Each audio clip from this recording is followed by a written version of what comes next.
Hello everyone, আজকে মুন্নাস কিচেনের menu দেখাচ্ছি। আজকে তো শনিবার, হ্যাঁ, তো আজকের কি কি রান্না হচ্ছে দেখাচ্ছি। এখানে এই যে দুধ জাল করে নেওয়া হচ্ছে, দুধ জাল করা হচ্ছে।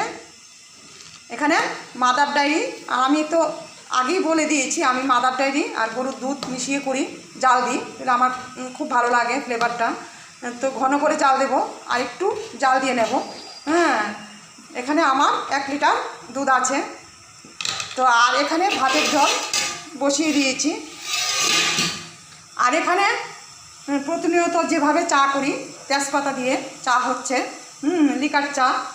আর হবে এখানে কাঁচা কলা, আলু আমি হলুদ আর নুন দিয়ে ভিজিয়ে রেখেছি, যাতে কষগুলি চলে যায়।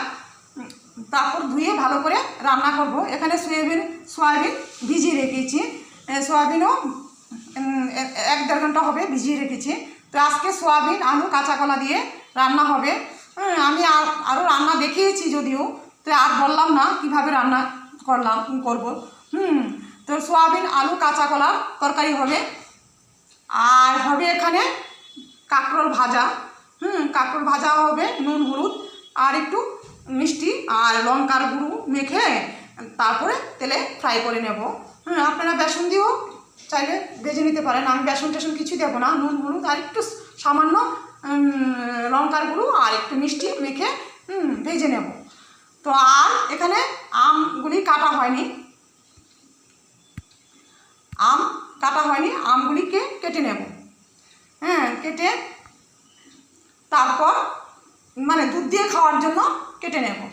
তো আজকে মুন্নাস কিচেনের মেনু এটুকুনি। ভিডিওটা যদি ভালো লাগে লাইক, সাবস্ক্রাইব অ্যান্ড শেয়ার করবেন। আজকের মতো এখানেই রাখছি। দেখা হচ্ছে পরের কোনো সুন্দর একটা রেসিপি নিয়ে।